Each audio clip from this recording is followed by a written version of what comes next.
What's going on YouTube? This is Sunny here of Team Lethal Strike. We are fast approaching Sacramento Regionals. That's going to be happening this very weekend. This Saturday the tournament does start, and the significance of this Regionals is the fact that we will be having a new legal set in Standard. Surging Sparks will be legal for that. Very anticipated set.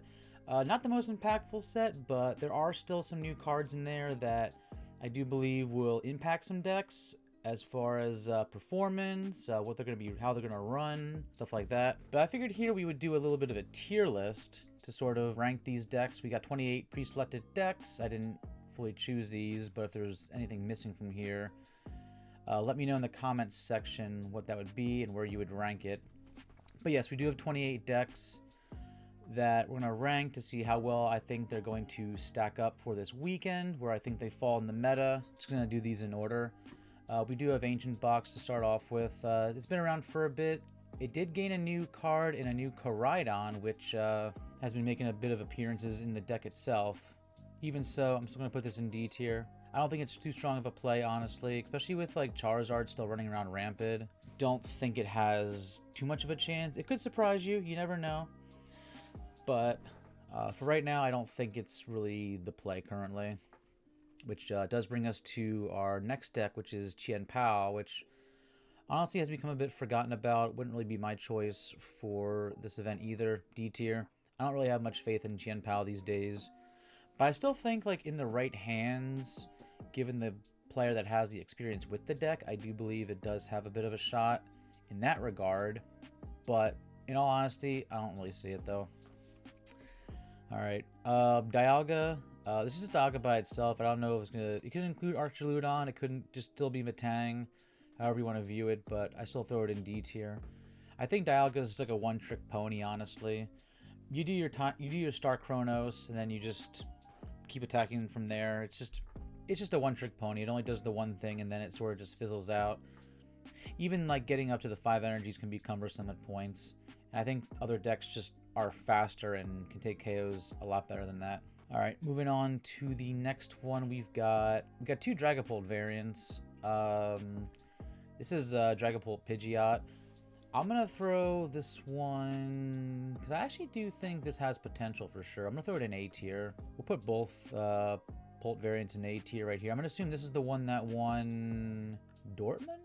It was Dortmund, the one that had like Dustour and all that. But yeah, we'll just put them both in A tier.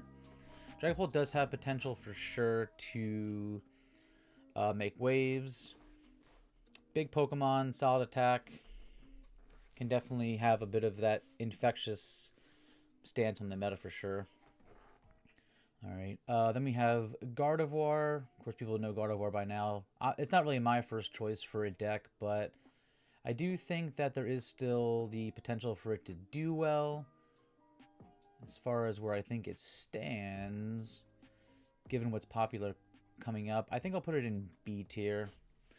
It wouldn't be my first choice of a deck. I've kind of stopped playing Gardevoir variants. Haven't really liked them too much myself, but I've seen played with the right person who's like plenty of Gardevoir wizards out there. Henry Chow, for example, has been like the latest one, I would say.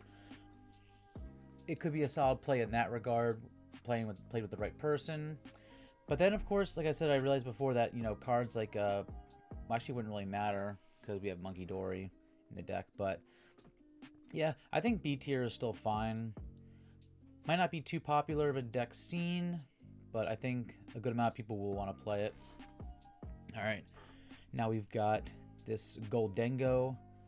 Good old Goldengo. I like Goldengo personally. I think it's like a nice deck. Damage output's there. It did gain a new card in the Energy Surge Pro, and the deck sort of is a bit built differently. Haven't tried it myself yet, but I think the potential could be there for it. But I think I'm still going to put it in... I think we'll put it in C tier. Don't think it's going to make too much of an appearance at the tournament. It could, depending on how well it's built, but I don't think it's going to make that much of a splash. Gouging Fire. Gouging Fire has seen a little bit of success recently. Primarily in, I believe in Europe, it's been making a bit of a solid appearance, but I don't know. The deck's too spontaneous for my liking. I'm going to put it in C tier. It can win games. It absolutely can win games. But other than that, I don't know if it truly has it. IMO. Alright. Iron Thorns. Quad Thorns. Everyone's favorite deck. I think...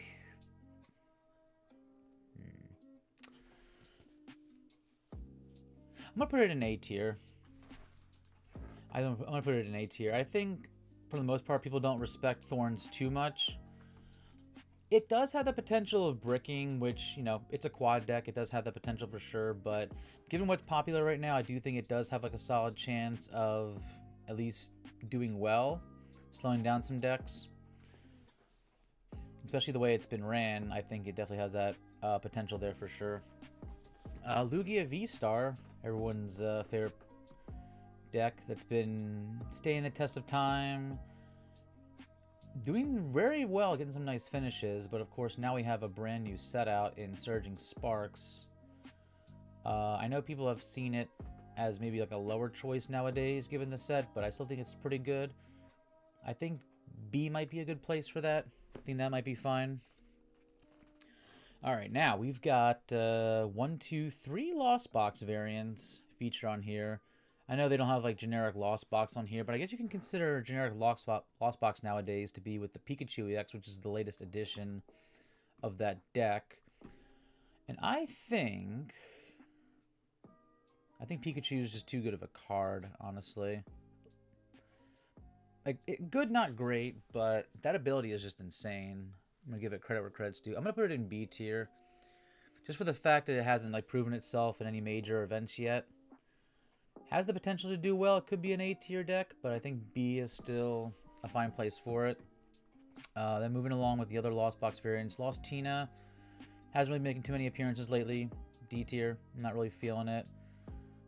Then we got Sablezard, which is a very sneaky pick for sure.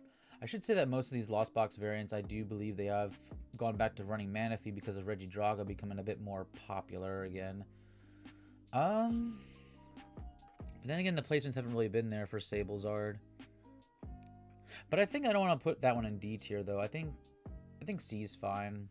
Again, I don't think it's going to be popular, but I've always thought like Sablezard has that potential for sure. Could be a surprise factor deck, honestly. All right, Miraidon. The only one of the new things with Miraidon is the fact that now they run Pikachu EX as opposed to the Mewtwo EX. Terra Pokemon with a cheaper retreat cost.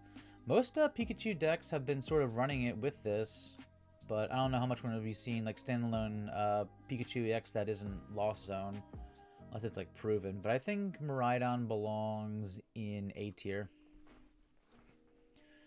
Miraidon definitely has a lot of potential. Just run hot. You'll be fine. Alright, now they gave us 2 Palkia variants. One is with the Dusknoir, the other one is the Terra one with the Noctowl. Probably has the Terapagos in there somewhere. I think for both Palkia variants, I'm trying to think.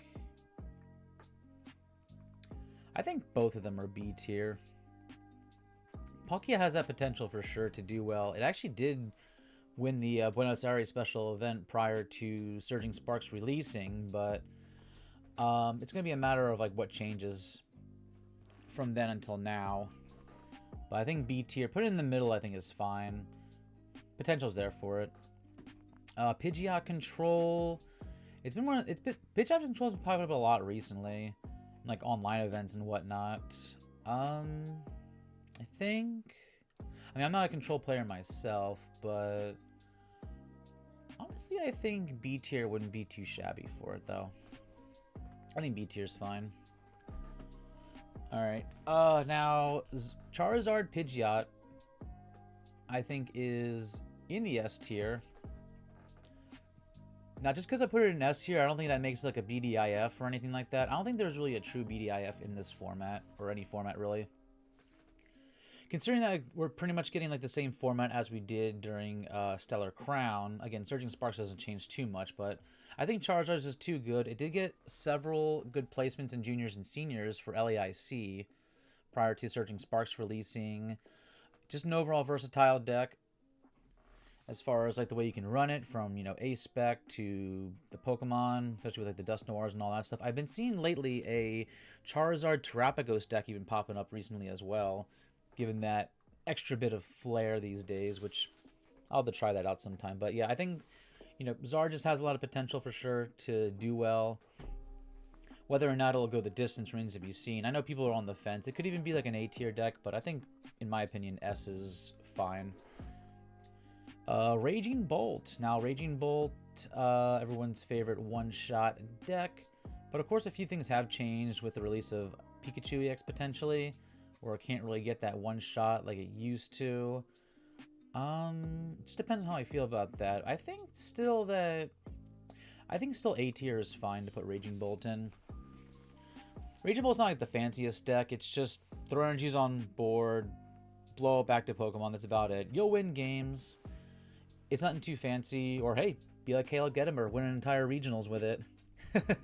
Just go all in. Alright. Now we've got Regidrago, which I am definitely putting in S tier. Regidrago's been getting a lot of solid placements lately, even prior to Surging Sparks. The placements have been solid for it. It hasn't gotten anything new in the set, or from Surging Sparks, nothing too new, but I have seen some people playing it with the Alolan Executor EX, which I don't know how popular it's going to be, or if it's really going to make an appearance. It could. It's a pretty cheeky card, but I do think the deck still does stand well on its own regardless. Hey, you could even maybe run that new A-Spec, the Perfect Blender. Snorlax Stall. Snorlax is always like a sneaky one in my opinion that has that potential. This might be potentially an unpopular opinion, but I think I'm going to put it in C tier. Again, might be a bit of an unpopular opinion, but I think by this point, people have just figured out how to deal with the deck regardless, and, you know, if you have a bad matchup against it, it's whatever. Nothing you can do about it. Just take your L, move on. But yeah, that's how I feel about that. Now we just got Banette by itself. Like, maybe you can assume it's Banette Gardevoir. Any that kind of Banette variant. Banette's a sneaky one, but I think the format's slightly too fast for it, especially if you get set up too fast. Like, decks kind of move fast nowadays. Fast, I should say. I think D tier. I don't know if I really think it's the play. Okay, we've got Roaring Moon, which we haven't seen too much of lately. I'm just gonna put, I think I'll put Roaring Moon. Yeah, I think D tier is fine. I think there's just better like one-shot decks out there, honestly. I don't know if it truly has it. Alright, now we do have a few newer archetypes coming up. Cerulege. I like Cerulege. I do like Cerulege myself. Unfortunately, it hasn't really had a chance to prove itself yet in any big events, or whether or not people are going to play it remains to be seen. So I think for the time being, I think maybe the potential's there, but hasn't done anything yet. So I think C tier is totally fine for Cerulege. Again, it could be ranked higher based on how it's built or how we think it could do. I would need to see like what happens in Sacramento to give like a full decision on that. Now we've got Hydreigon EX. I've seen people run the deck more consistently lately. It still needs to find its identity, I think, but I think people are still trying to figure it out. I think we'll go... I'm gonna go C tier. I think C tier is fine for that. Alright, Archaludon EX. I've been playing a lot of Archaludon lately. Somewhat not by choice, but you know what I mean. I played it with Dialga. I played it by itself. I think by itself, it's actually a nice deck. Again, it's not proven entirely. But however, compared to what's already... what's here, I could easily put it with C with the others, but... I'm actually gonna I'm gonna call it a B tier deck. I think we'll call it B tier for the time being. Again, it could be a C tier. Maybe it's not a good deck at all, but I think it's fine. Now we've got Terapagos Dusknoir. I've been one of my more favorite decks from the past meta. Could be the same here. I'm gonna put Terapagos in S. We'll get some more decks in S tier. It has been getting some results. And the deck does still stay solid even as we move forward into a new set.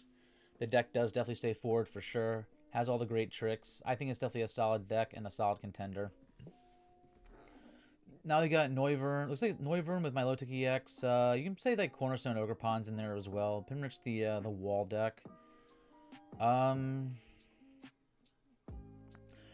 We're gonna call it a C tier. The only reason I wouldn't put it in D is I do think like these kinds of wall decks right here, sort of lockdown-ish decks, I think they do have sneaky potential for sure to perform well.